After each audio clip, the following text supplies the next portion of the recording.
Agriculture coaching Bareilly के official YouTube channel पर आप सभी लोगों का स्वागत है।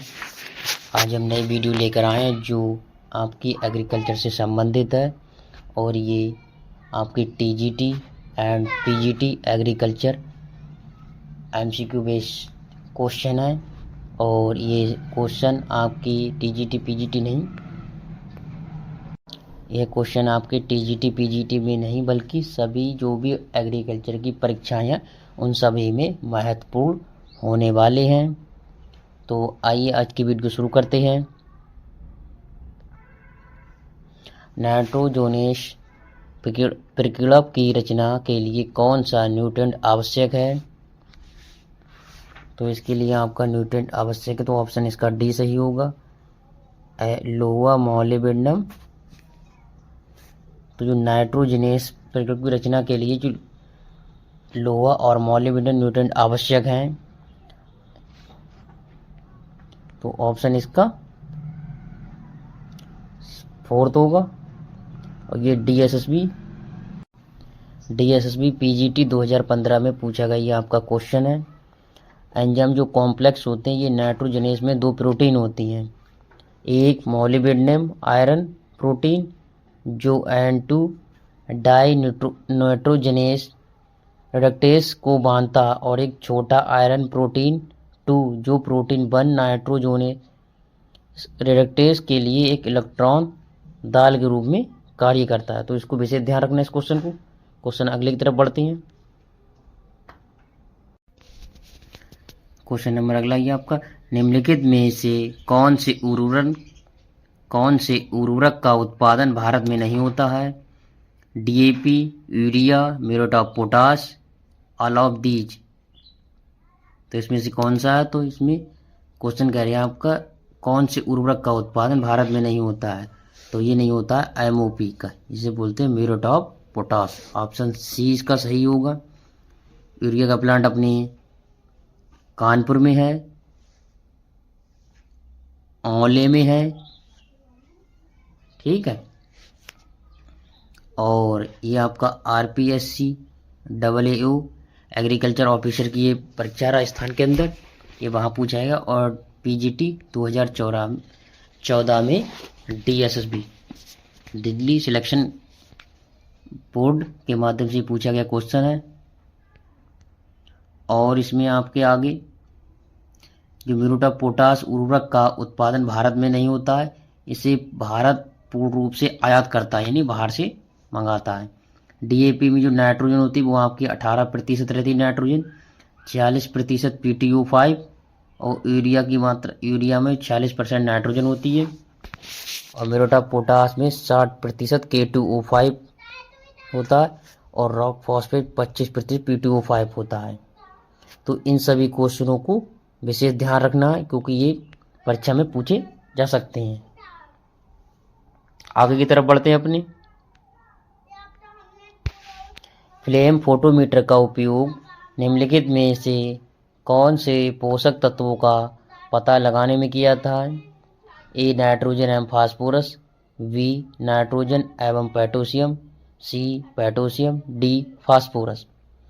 तो ये आपका पता जो फ्लेम फोटोमीटर का उपयोग किस पोषक तत्वों का पता लगाने के लिए किया जाता है, ये किया जाता है आपके पोटेशियम। जो फ्लेम फोटोमीटर का उपयोग किया जाता है वो पोटेशियम तत्व का पता लगाने के लिए किया जाता है। तो इसका होगा ऑप्शन सी उत्तर होगा। ये भी आपका पूछा गया क्वेश्चन है परीक्षा में।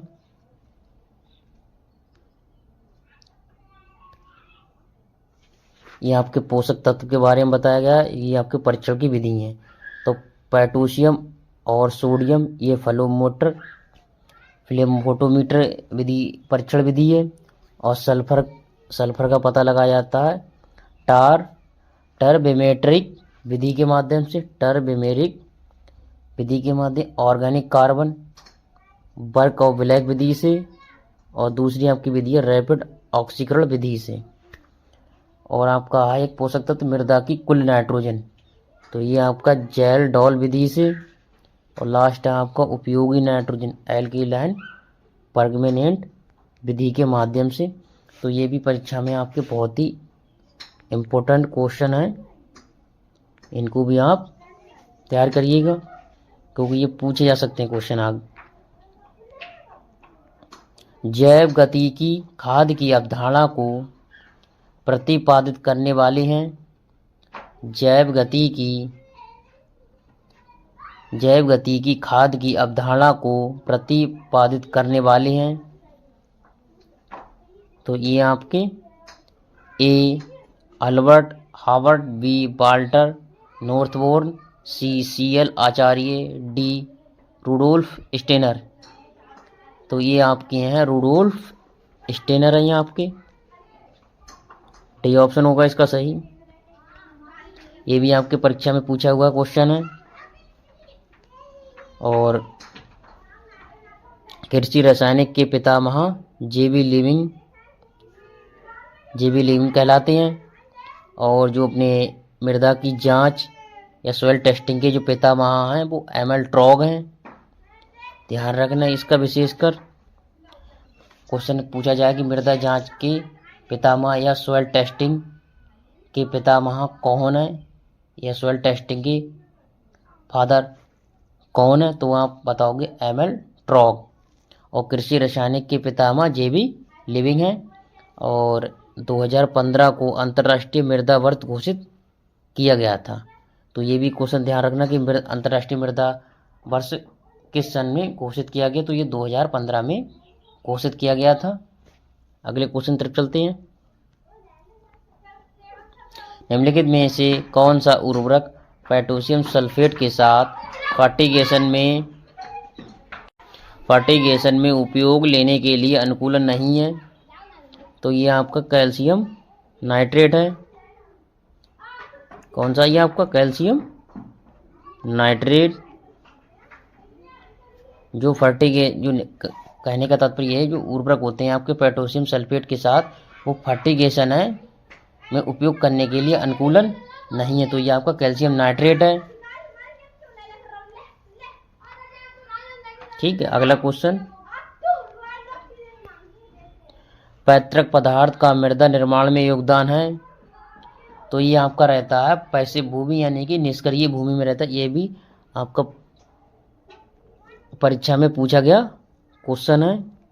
डी ऑप्शन इसका सही होगा। ये भी आपका आरपीएससी परीक्षा में पूछा गया क्वेश्चन है, तो ये भी आपका इम्पोर्टेंट है।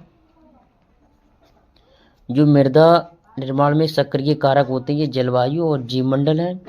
और मृदा निर्माण में निष्क्रिय कारक होते हैं कहलाते मूल द्रव्य, भूम कार्य तत्व। और तीसरा है आपका मृदा निर्माण में तटस्थ कारक, भूमि की अवधि।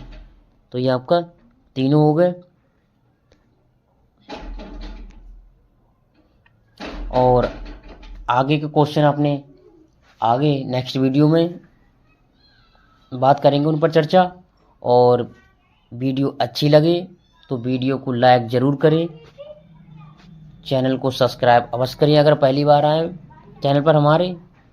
और वीडियो को ज़्यादा से ज़्यादा शेयर करें अपने दोस्तों के पास, अपने मित्रों के पास, जो भी इस परीक्षाओं की, अपनी एग्रीकल्चर परीक्षाओं की तैयारी कर रहे हैं।